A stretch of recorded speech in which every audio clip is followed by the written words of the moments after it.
Thank you, everyone, for joining us this afternoon. My name is Michael Thompson. I'm the partner and senior wealth advisor here at Copperleaf Financial in Williston. Of course, we have offices here in Williston, Vermont, and also in Rutland. And my guest this evening for our end of the year wrap up and looking ahead to 2022 is my friend Larry Swedroe. Larry is the Chief Research Officer at Buckingham Strategic Wealth, one of our partners. And Larry has been with Buckingham since 1996 and is an economist of some renown, author of 17 or 18 books. The latest one I'm just hearing about is getting ready to be launched. Larry is also a frequent contributor to articles of the Journal of Accountancy, the Journal of Investing, Personal Finance, Financial Planning Monthly, the Journal of Indexing, and so forth, and also guest frequently on CNBC and NBC, Bloomberg, and other popular money channels. So thank you, Larry, so much for joining me today. And we're here to talk about what's going on in the market, what's going on in the economy, and what do we see in our crystal balls looking forward. Let's start by maybe talking a little bit about what's this year been like. What have you seen? We've certainly seen unbelievable returns in some ways, but what are your reflections on 2021? Let's start with that. Well, I think that's a very interesting place to start. And what I would remind people is we all tend to think about markets like we're driving forward, but looking through the rear view mirror. So what happened, we think of it as obvious and easy to forecast, but I don't think anything that happened in 2022 anyone could say was easily forecastable. Yeah. We had so many surprises, and surprises are generally, of course, what influence prices more than anything else, because what is expected is already built into prices. I think certainly we've had much higher equity returns across the board than anyone was forecasting. And I think that's mostly a result of the fact that the Federal Reserve has really accomplished one of its main objectives, was to try to push people not only to spend, if you will, by driving rates down, but by getting them to take more risk and drive asset prices up. And then you get a wealth effect, which also can help the economy. It helps corporations strengthen their balance sheets because they can now borrow much cheaper, extend debt, and that helps profitability as well. So what happened is, particularly, you have a lot of retirees who spend off of their income. And when you get treasury bill yields at exceptionally low levels, then people start to say, I can't live off of that. And then they start to take more risk. And you hear this expression, TINA, or there is no alternative to equities. And people start to buy things like junk bonds and dividend paying stocks, which really are not substitutes for, say, fixed income. And that can lead to big problems if a black swan shows up again and the tail risk to the economy. I mean, we're really at incredibly stretched levels historically in a lot of risk assets. For example, last I looked, the Vanguard High Yield Bond Fund, which is just a shade above junk bonds, is yielding 3.5%. And it's got some significant maturity risk as well. So if you have inflation, you could get a double whammy of interest rates going up, driving, the value of those bonds down. And at the same time, you could get the Fed having to react, tighten monetary policy, causing defaults to go up. And there's always a risk, of course, of another kind of, unexpected event, whether it's a Mideast crisis, Russia invading Ukraine, China invading Taiwan, another COVID, things that, we can't predict, the unknown unknowns, which often shock markets, which could cause a recession. So that's a real problem, I think, is the Fed has pushed so many people to take more risk than they really should be doing. I'll mention one other thing that really surprises me, Michael, and our clients are really benefiting from this, if surprised. So if you look at the historical evidence and the risk of a junk bond portfolio like Vanguard's, it's not quite junk, a little bit above that. When you get an '08 type of environment, stocks dropped 40%, junk bonds were dropping 50 or 60, emerging market bonds, another favorite, were even worse. This fund, not quite in that category, was still down sharply, something on the order, if my memory serves, of 25%. Wow. Wow. And you still have, of course, the inflation risk if on the other side of it. At the same time, our clients are investing in alternatives like Cliffwater's middle market lending fund, Stone Ridge's alternative lending to consumers, small businesses.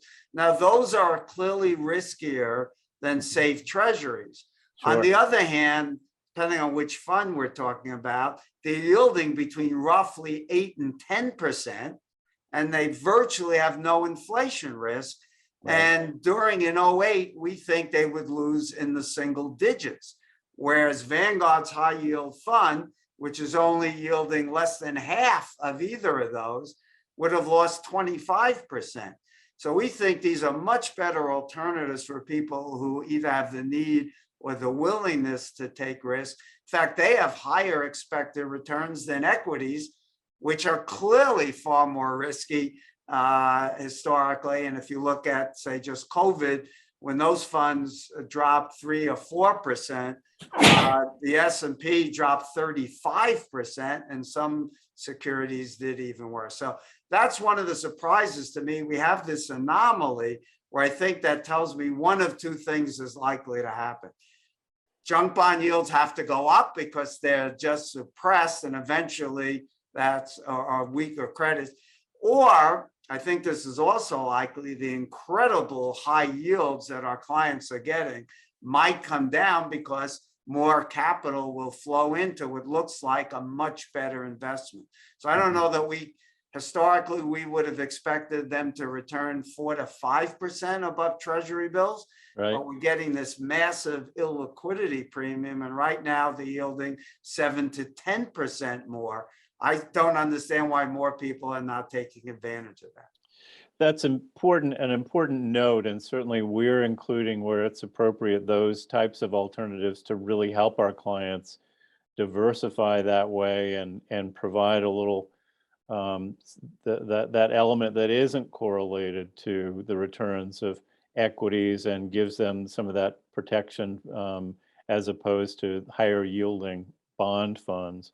Michael, one other point I do want to make here that's really critical for your clients listening is that no matter how low yields are on the safest bonds, they still must play an important role in the portfolio because of the tail risk, which can show up. And even though those returns, let's even say 0, might turn out to be by far the best returning asset. And typically when you get a black swan event like 9/11 or the great financial crisis or COVID or an oil embargo, those types of things, when stocks are getting hit, the safest bonds tend to go up in value. That allows you to rebalance selling something that went up and buying now much cheaper equities. So while I'm a big fan of these alternatives, and I own about 1/3 of my portfolio is in them, so I invest more like the Harvards and Yales of the world, taking advantage of those illiquidity premiums. Sure. I still have significant assets in the safest bonds. And that's so important because it's so difficult, I think, in some ways for clients and investors left to their own devices to see those historically anemic returns, and even slightly negative returns, maybe on those safer bond investments, and hang in there and realize that stability is there for a reason, and that will come back around when the right time is there for those things to do their job, and that they're still doing their job to provide that stability in the portfolio. Yeah, I think a good way for clients to think about them is they're the insurance policy, and you hope you never collect on it. Yes, exactly. Right. Exactly. And if you didn't get great returns, that's okay, because the rest of your portfolio then hopefully is doing well. Yep. Let me ask a different question, Larry, which we sometimes hear, especially after we've had such a strong year in the financial markets. Well, there are two questions I have. I'm going to start with the first one, which is, some people say that the market is at historic highs, that the valuations are at historic highs. And I think, that worries people, because they think, oh my gosh, if it's at a historic high, that must mean it's going to come down. What does that mean? Help us put that in context. What does it mean that things are at historic high levels, and should we be concerned about that? All right, well, that's a really good question, and it's an important one, because lots of people, professional forecasters including, make predictions based upon valuations, and using historic valuations as sort of the anchor to measure things against. And that's an important bit of information to have, but you have to understand that markets evolve. We go through regime changes. So let me explain this. So the best predictor we have, obviously, for bond returns are today's current yields. That's, assuming no credit risk, say with US Treasuries, you're going to get that yield as long as you hold it to maturity, right? Similarly, the best predictor we have, although it's not as effective as it is with bonds, of equity returns are valuations. And the equivalent of a bond yield is an earnings yield. So what is the earnings yield? Well, we flip the traditional price earnings, or PE ratio, the other way around, and you get an earnings to price measure, or an earnings yield. So today, a company trading, say, at 100 and paying a $3 and having $3 of earnings has a 33 PE, and it has a earnings yield of 3.3%. That, it turns out, is the best predictor we have of returns, and economists use that measure in the sense of what's called an unconditional return. What that means is it's not conditioned on the maturity or horizon you're looking at. So it doesn't matter whether you're talking about next year, next 5 year, 10 or 20, the expected real return to stocks is equal to the earnings yield. So if you think inflation is going to be, say, 3%, and you have an earnings yield of 3%, your expected real return to stocks is 3, and your nominal expected return is 6. Now, what's important to keep in mind about that is that expected return is only the mean of a very wide possible dispersion of outcomes. And the reason it's the mean is because risk premiums change. So the PE today is 33, okay?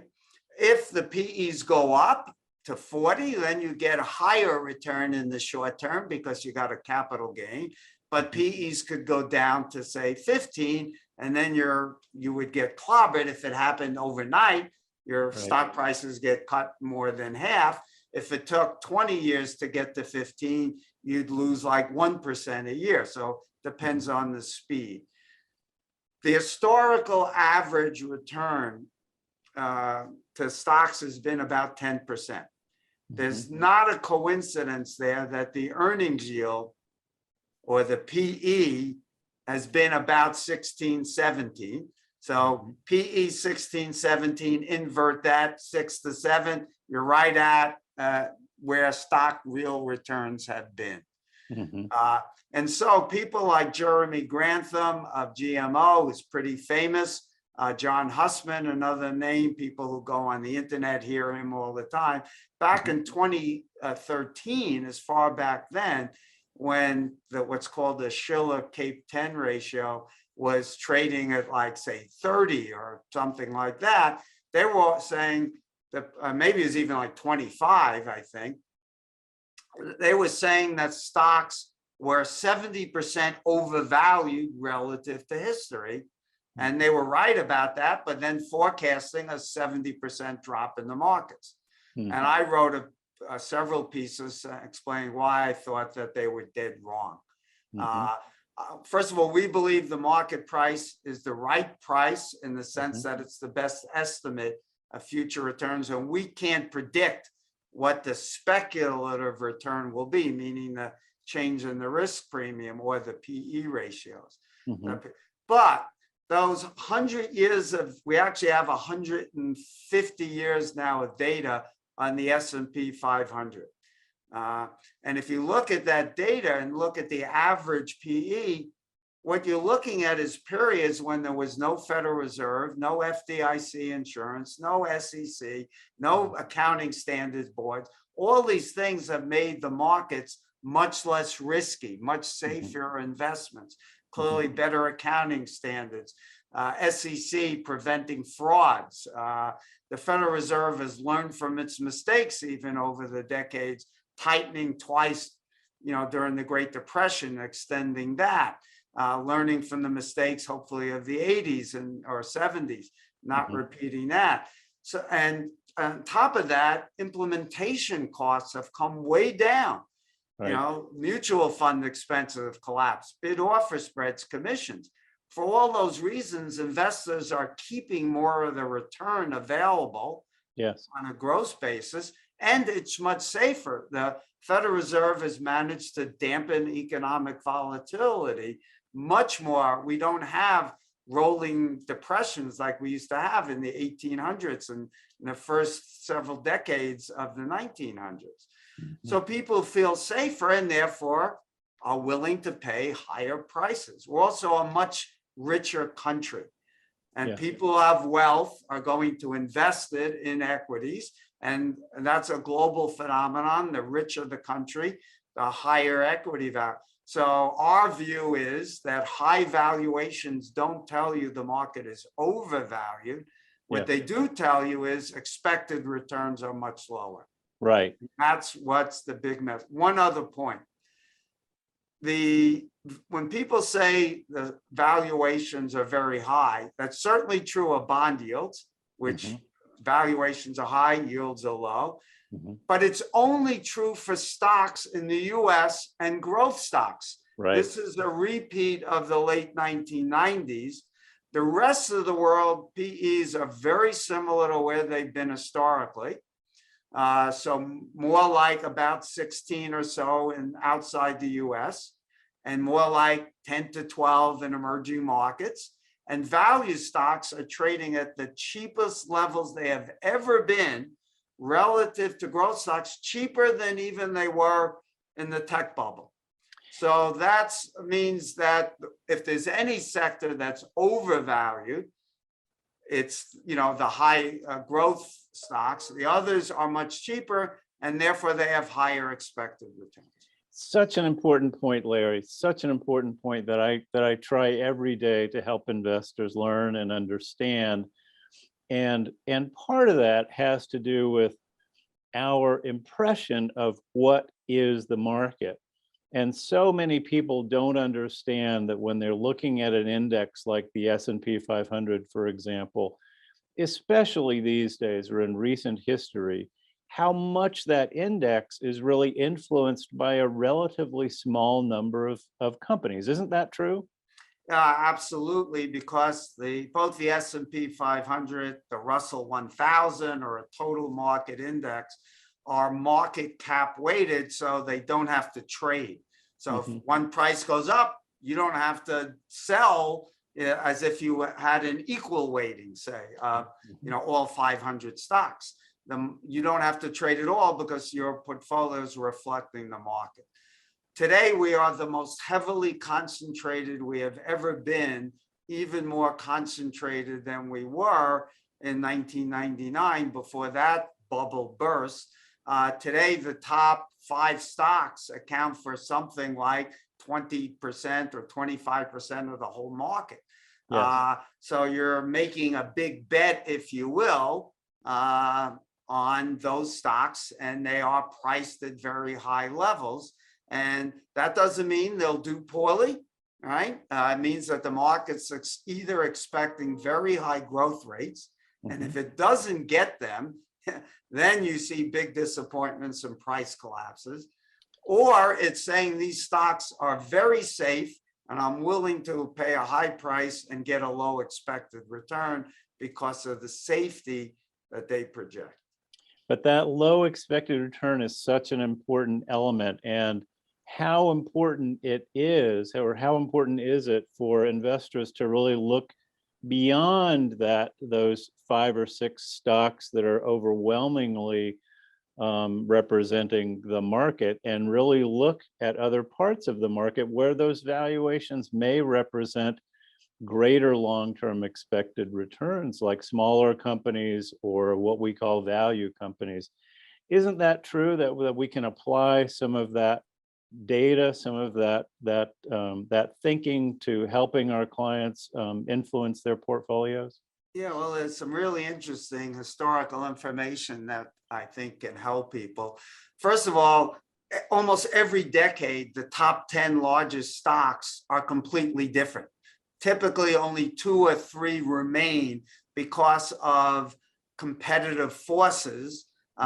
You have this creative destruction in the economy. If you go back to the 1980s, think of the GEs and Enrons in the 90s, and from probably the 50s, 60s, 70s, and 80s, General Motors was probably at the top, and Exxon, oil Kodak companies, Yeah. all of them, and they change. The second thing is most of the return to stocks happen when they're small and then grow to get big. Once you become a very large company, it's very hard to maintain that earnings growth because you're already such a big percentage of the economy. Just very, very difficult to do that. And in fact, what most people don't know is there's something called reversion to mean of earnings growth, which is very powerful. So if stocks typically maybe grow their earnings, let's say 6% a year, and you're growing at 26%, okay? You're a Microsoft or a Google or Amazon. So your excess earnings growth is 20%. That excess earnings growth reverts to the mean on average at about 40% a year. Wow. So if you're outperforming by 20%, multiply it by 0.4, next year your expected typical average will only outperform by 12. And the next year you go down to 7. The reverse, though, is also true. If you're underperforming by that much, then you tend to revert back because companies react. If you're on the good side, lots of competition comes in, forcing pressure on prices. And when you have industries that are suffering, what happens? Competition leaves, businesses shut down, they learn to cut costs, innovate, and their earnings go back. So that's one of the reasons, by the way, that value companies which have lower earnings growth, tend to outperform in the long term. What most people don't know is that while value companies, their earnings growth is about 5% a year less than that of growth companies, and their return on equities is significantly lower, they have outperformed because they have much lower prices reflecting that less profitability. And you tend to get this reversion to the mean that most investors seem to persistently overestimate the ability of growth companies to continue to grow their earnings and underestimate the ability of the poorly performing companies to turn it around. Such an important behavioral point, because as humans, we tend to look at the most recent history and believe for some reason that that's going to continue and persist, where it makes so much more sense to look at other factors, that it's actually other factors that will tend to give us the outperformance in the future. Yeah, let me add another interesting bit of data I think will shock every one of your listeners almost. Mm-hmm. Well, first of all, if stocks get 10%, then most people think, if you ask them what does the average stock get, or the 50, where's the 50th percentile, say 10%, it's actually much less than that, because a small number of stocks have spectacular returns. Right. The worst you can get is minus 100, but you can get plus 10,000%. So the average or median stock has a much lower return than the average of the market. The second thing is that 4% of the stocks account for 100% of the excess return over treasury bills. Right. And I don't know anyone who's, being honest with themselves could say, I could predict which of those 4% will be the winners. And that's why it's so important to be broadly diversified. Our typical client owns roughly 20,000 stocks all over the world. So they're highly diversified across sectors of the economy and value and growth and regions of the world as well. Because we don't know, we don't have any way of knowing where that return is going to come from.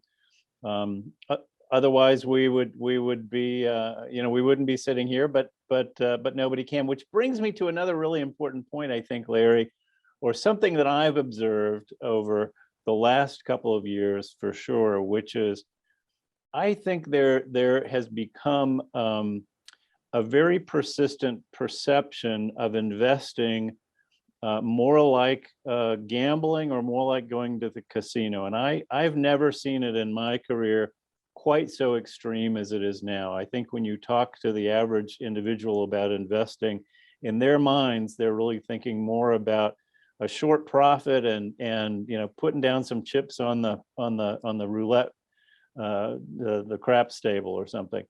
Have you observed anything like that? And how can we help people get a more rational view about what investing for the long run really is all about?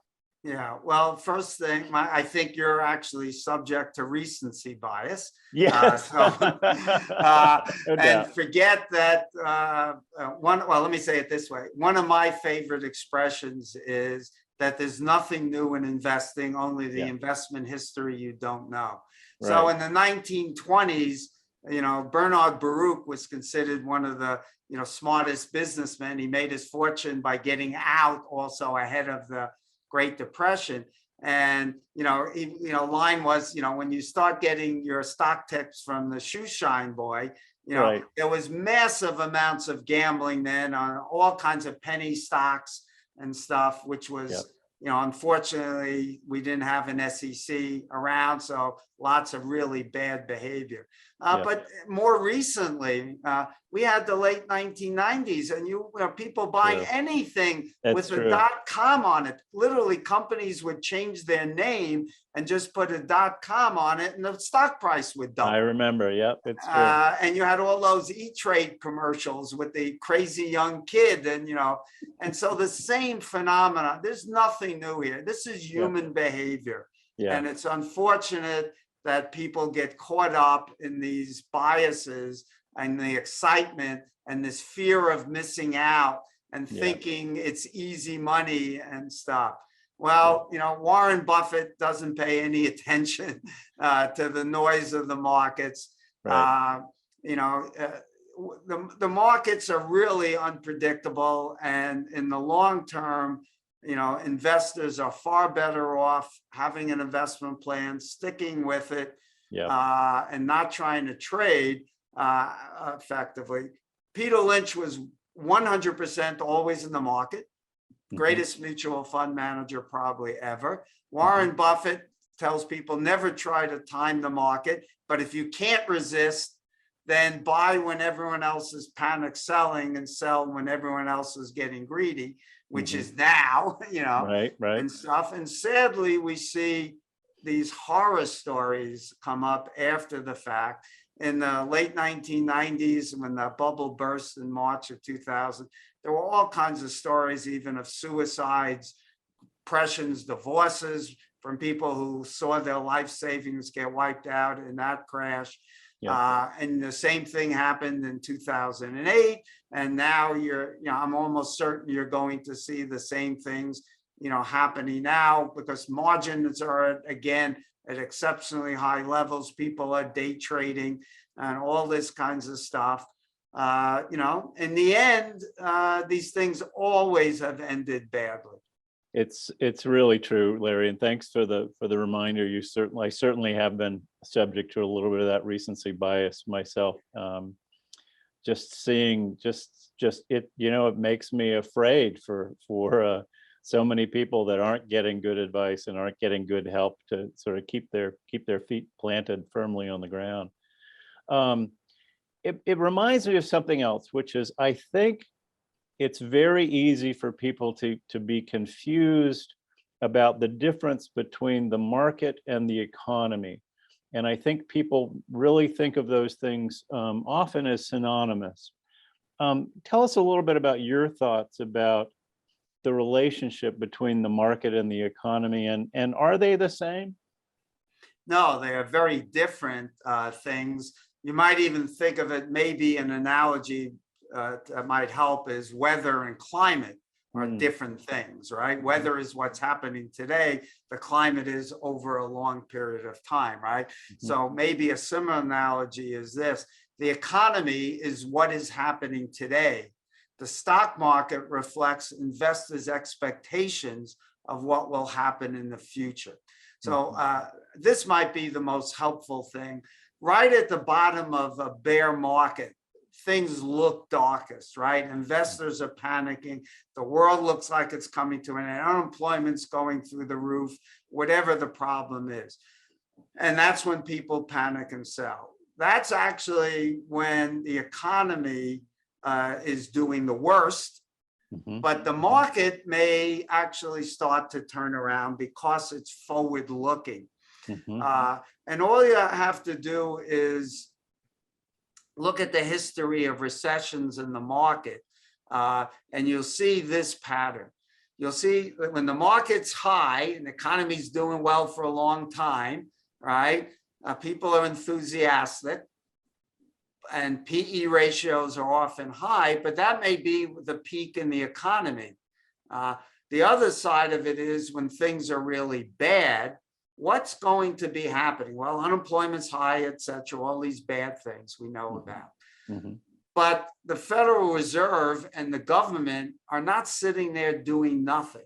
Right. The government is likely to act fiscal stimulus programs that will help and get the economy turned around. The Federal Reserve, the worse the economy is, the bigger the actions they will take. The faster they will cut rates, the deeper they'll cut them. We'll get bigger tax cuts, bigger spending programs. And so the market anticipates what is going to happen. And so, for example, in March of 2009, I think this is a good example, we hit the bottom, okay? The economy continued to decline in the second quarter. Unemployment continued to rise. It still was at 10% by the end of that year, but the market soared between March 9th, I think was the bottom, and the end of the year. And even though unemployment stayed like right around 10% the whole of the next year, the market went up another 15% after going up like 50%. In the 10 months before that. And what happened in COVID? Well, the market hit its bottom, I think March 23rd or something like that. The economy continued to go down. That's when we had the worst unemployment numbers. The recession was biggest in the second quarter. We didn't get a turnaround till the third and fourth quarters.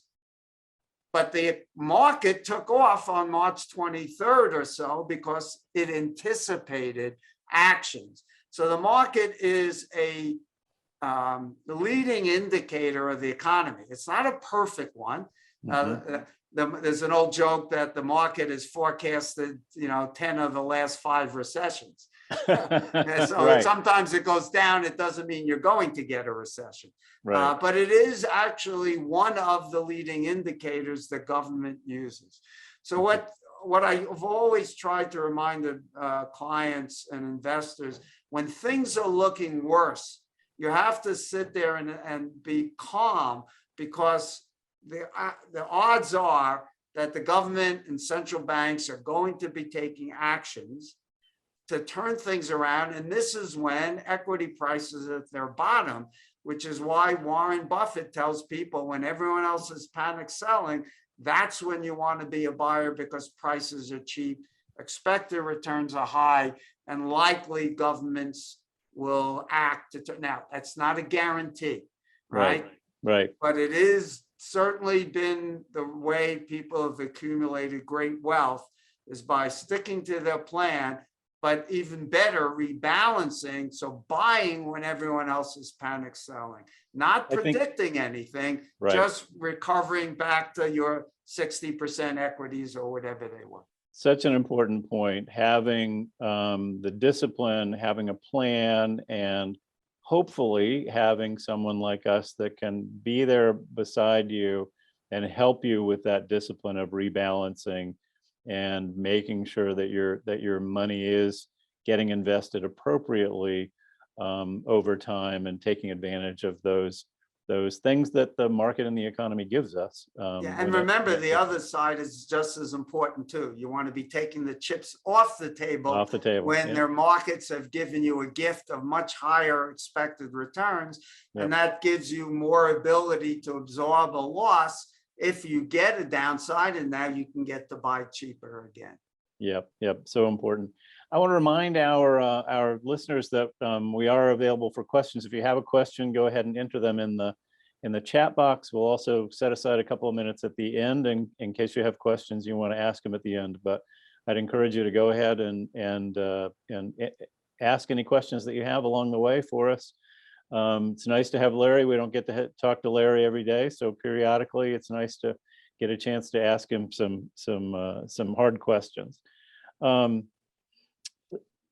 Larry, I wonder, this whole discussion about the economy makes me think about, you talked a little bit about the Federal Reserve, and that makes me think about the government debt and Congress and all those things. What's your view on kind of what's going on with government debt right now, and does that represent a risk for investors, or something that people should be concerned about, and what could we do about it? Yeah, unfortunately, this is a really serious problem, and politicians on both sides of the aisle have failed to take these matters seriously. They all recognize the problem.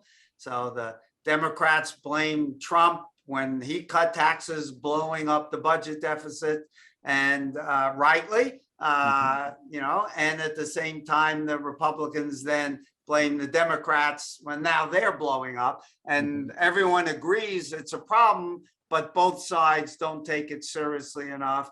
And we have Social Security and Medicare basically dramatically underwater, will not be able to pay their benefits beyond about 2033 now. So you only have about 12 more, 10, 11, 12 more years. And the estimate is not that they're bankrupt, but they would only be able to pay out about 75 to 80% of what's promised unless action is taken.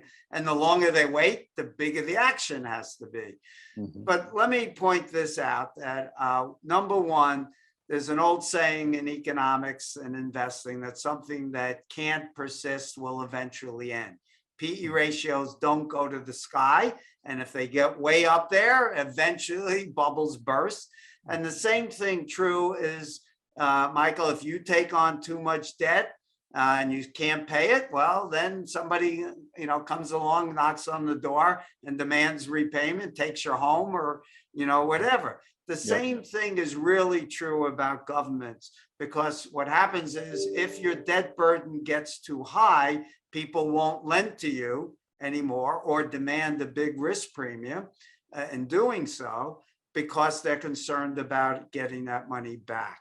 So what happens is your interest costs at the very least will go up, even if you can get the money. And so what happens is there's good economic research that shows countries have a pretty fair amount of freedom to rack up debt until you get to around 100% of debt to GDP. Similar with you. You could borrow, if you have no debt, you can take on a certain amount of debt and people will be happy to keep lending you. But at some point they say, oops, Michael's got income of 100,000 and his debt burden is 120,000 a year. We're not lending to him anymore. Right. How the heck is he going to pay that? And so the economists have done research. There are several good papers on this subject. They all come to the same conclusion, but different breakpoints, if you will. Somewhere in the 100 to 110%, 120% of debt to GDP. Now you see a negative correlation between ratio of debt to GDP and economic growth. So the higher your debt ratio, the worse your economic growth. Governments crowd out private spending, and governments are very bad at spending. They do it horribly and efficiently. Private sector is much more efficient in doing the same things. By the way, for what it's worth, there was a recent paper showing that government infrastructure spending is god-awful at being efficient. They go way over massive budgets, overruns take way longer. So anyone's hoping an infrastructure bill is going to give a big jolt to the economy and will accomplish what they think, it's probably going to be disappointing. Doesn't mean I don't support an infrastructure bill. I'm just pointing out governments are very bad at implementing what they bill. We're already at about 110% or so. And if you're adding another 3 to 5 billion a year to a another 3 to 5 trillion a year to a 23 trillion economy, obviously that number keeps going up and up. And now you can finance it because you're paying roughly 1%. So it only costs you 230 billion. If interest rates go back to normal, let's look at what will happen. Forget even the debt increasing, just interest rates going normal. Historically, the Treasury bill rate has been about 50 basis points above inflation. Let's assume you're optimistic and inflation is only going to be, say, 2.5%. So 2.5% plus 50 basis points is 3%. Yep. If you think the average maturity of a government debt might be, say, 10 years, because they issue 0 to 30 year, the historical premium is about 2%. Now we're at 5%. Right. 5% instead of 1, that's an extra 4%. That's an extra trillion a year, which is 4.5% of GDP alone. Right. Forget the added deficit. So we are starting to look like, within not that distant a future, we're going to look like Italy and Greece have been, where they got cut off from the markets and had to pay much higher rates, let alone Japan, which has a 250% or so debt to GDP. And they've had the worst economic growth since the 1990s. And part of it is for that reason. So we have a serious problem that could have, I think is likely to have, a negative impact on GDP growth, which, by the way, tends to depress demand for capital because you can't grow, spend. And that means interest rates that your clients earn are going to be lower in a real sense. And then, so what does government do? Often they try to print their way out of it because, right? And then because they don't want to raise taxes. And Right. boom, now you get inflation, and then now you look like Turkey or Argentina. That's a real risk that Mohamed Al-Arian, a famous economist, and others, Larry Summers is even warning, who came from the Obama and Clinton administration. They're warning that we're facing this risk. So I'm really concerned. I think investors should try to do as much as they can to insulate their portfolio from inflation. That's one of the reasons I favor some of those alternatives, because they're not taking term risk anymore. Yes. As well. So that's important to at least think about. I'm not predicting anything here. I'm pointing out that there is definitely increased risks because of the huge deficit and the failure of both parties, to address it. I just don't see the political will needed to either cut spending and or raise taxes to get the job done, as was done in the past. Yeah. Well, that's a little bit of a terrifying scenario you paint there. So it's certainly worth paying attention to. And I want to come back to that in a minute. I want to remind people or let people know we had a question. This session is being recorded, as we record our town hall meetings every month. And probably next week, within the next several days, we'll be posting this on our website. So people that were late today or weren't able to attend can certainly go to the website and we'll be able to see this recording. Larry, back to this kind of scary picture of the economy. And as you said, you're not predicting it, but there are certainly some strong indications that we should be mindful and should be aware and somewhat concerned about this level of debt and inflation and how inflation may play into this. Now, one of the things that is a little confusing, and I think you talked about this, you've been talking about this a little bit over the course of today, but sometimes you read that equity investments are a good place to be in inflation, that equities may continue to perform and may be a good hedge. We also sometimes hear that there are other types of investments that people might want to hold that are quote unquote hedges for inflation. Historically, people have talked about gold and commodities and other things like that. Go back and tell us a little bit more within the context of inflation. How should we be thinking about our portfolios and how to protect our portfolios? And I think you may be going back to some of these alternatives also, but kind of help us paint a picture of how we should be thinking about portfolios. Yeah, well, first of all, there's really only one really good hedge of inflation, and that's Treasury inflation protected securities. Yeah. Because inflation goes up, it moves up in yield 1 for 1. So that's what a hedge does, right? Now, unfortunately, you're paying an insurance premium for that, right? And so TIPS today have currently a negative real yield, let's call it 1% or so. So you're guaranteed to lose money on a very slow basis, even before taxes. Right. And remember, by the way, if you're in a taxable account and inflation goes up, and so now let's say you're getting 1% and say 6% or 7% for inflation, you're getting 8% and the government takes half of that in taxes and you get 4, you're way behind. That's right. A real problem with TIPS because of the way that works. Mm-hmm. So that's something to be aware of. Equities don't hedge inflation at all. It's the wrong way to think about it, because mm-hmm. there's no guarantee that they move up and down together. And in fact, there are periods when inflation goes up, then equities get hammered because what happens? The Federal Reserve comes in, has to raise real interest rates to high levels to shut the economy down, to dampen demand and kill inflation, and then stock prices get hammered. You've heard even this taper tantrums we've had in the past. Just the fear of the Fed tightening can drive stocks down 15-20%.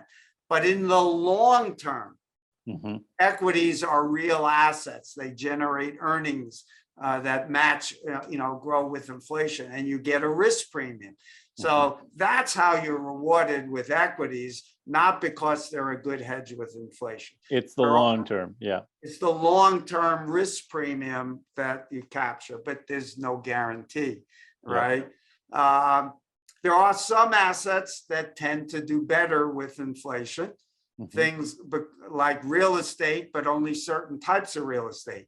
You don't want to be owning an office building with 10-year leases if you have high inflation. Right. But if you have leases that adjust every year, or short-term leases, that's much better. Rental housing, hey, rents go up with inflation pretty consistently. And short-term bonds, if you have good credit quality and assets backing them, and the assets go up with inflation, well, then that's why I like, the alternatives that we have. So I've adjusted my portfolio somewhat to dampen that risk that I think is out there of inflation risk, because I think the politicians are unwilling to tackle the problem, and the Fed seems to be more concerned about politics than it's been in a long time. It happens. They made that mistake during the Vietnam War, guns versus butter, and we paid the price with rising inflation in the 60s and 70s. And I think they're making the same mistake today, but that's just my opinion. The market doesn't agree, or we wouldn't see, a 10-year treasury under 2%. And the market's telling you they think it's less, right? Yep. But I think that's the tail risk that I'm more concerned. So I don't make a forecast. I haven't changed my equity allocation at all because I can't predict more than the market. But I have shifted some of my bond portfolio because I think you're getting massive premiums on these illiquid assets that don't have term risk and are relatively safe, not as safe as CDs or treasuries, though. One other comment. A lot of people think of gold as a great inflation hedge. And that's true if your horizon is a century or longer. I don't know anyone individual whose horizon is a century, but the way I explain it is when Jesus walked the earth, an ounce of gold bought an equivalent of a good suit of clothes. They can actually measure that by what a Roman centurion was paid and what it cost to buy then. Well, today, an ounce of gold buys you a nice suit of clothes.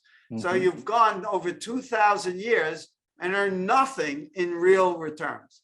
But you did get inflation protected.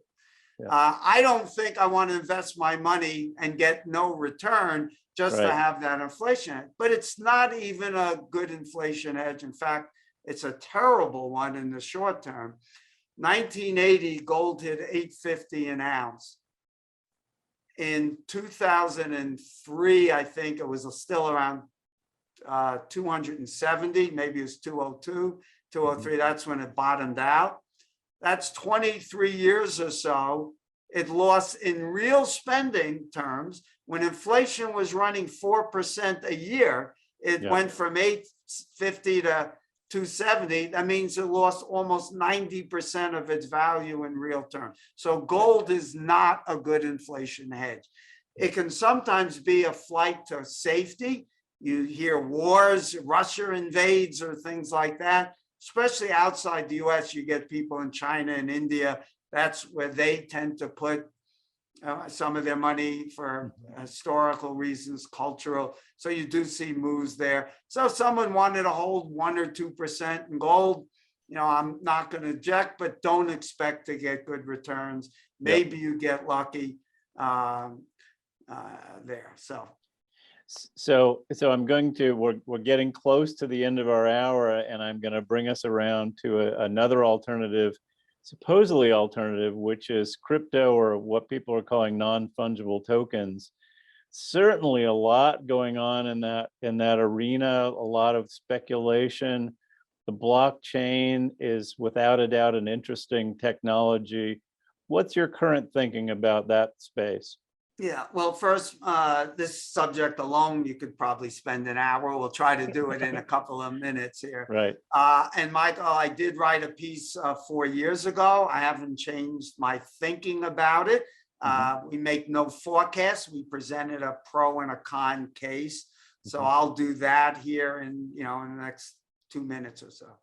So the pro case is that blockchain technology is game changing. And so and we are going to see that. The flip side, I'm trying to keep this short, is that's no reason to own Bitcoin, because there are literally today, I think most people may not be aware, there are 4,000 already cryptocurrencies. I think it's almost a certainty we're going to see cyber currencies from most of the central banks within the next 5 years, because of the speed and the security that's provided by it. I mean, it's criminal today that your clients sell a stock and they can't get the cash for 2 days. Yes, I mean, right. that kind of thing, and being able to move money around the world quickly.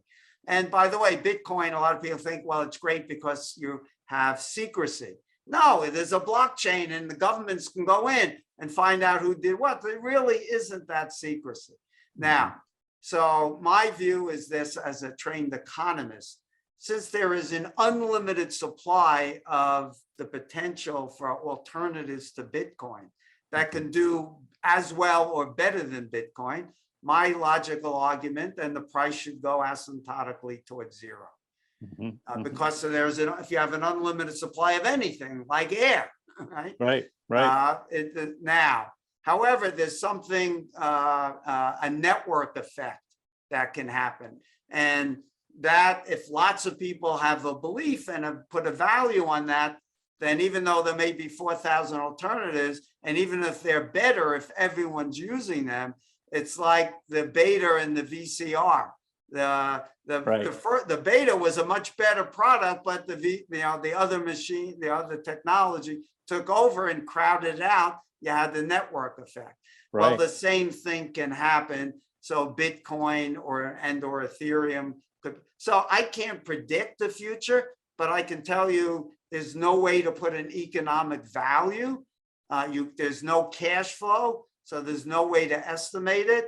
I personally don't own any. I don't plan to own any. But if someone wanted to speculate and put 1 or 2%, you could go ahead and do that. It may turn out to be right, and you'll feel good. But it's, in my mind, it's a pure speculation. It is, and that's the thing I try to emphasize with people, is it is purely speculative. And also, I always wonder what happens when the Federal Reserve or other central banks get in and start issuing their own cryptocurrency, cyber currency. What happens to these others? That's inevitable. I mean, China's they're working on it. India's working on it, lots of other countries, because the technology is there and it will be used. Interesting. Well, Larry, thank you so much for your time today. I know you have a lot going on in your life, and I appreciate the fact that you've taken an hour out of your day today to join us and share some of your wisdom. And I want to wish you a happy holiday and best to your family and everybody there with you. Any parting words of wisdom that you would like to share with us and our clients here in Vermont? Well, first of all, Michael, thank you. It's been my pleasure. Always happy to be here. I'd like to wish all of your listeners a happy holiday season, a healthy, happy, prosperous new year. And the hottest topic probably in investing today is around sustainable investing, or ESG. And for those who are interested, I have a new book that'll be coming out. You can actually go on Amazon and pre-order it. It's called Your Essential Guide to Sustainable Investing. It's really about how to live your values and achieve your financial goals at the same time. And I co-authored with a friend of mine, Sam Adams. And it's the one book that'll be out there that people who read my books know it's all about the academic research. So we cite about over 6 papers on what the findings are, so you can make an informed decision. I'm really looking forward to it, Larry. Sam's another good friend of mine and ours, and really looking forward to that. And hopefully, I'm certain that we'll have some copies available as soon as it's out to share with our clients, and kind of continue to share your good thinking and good perspective on the world and things that continue to emerge and affect our clients and our ways of thinking about investing. Well, thank you, Larry. I guess we'll wrap it up for today. Happy holidays, and we'll see you next time. Yep, take care, Michael.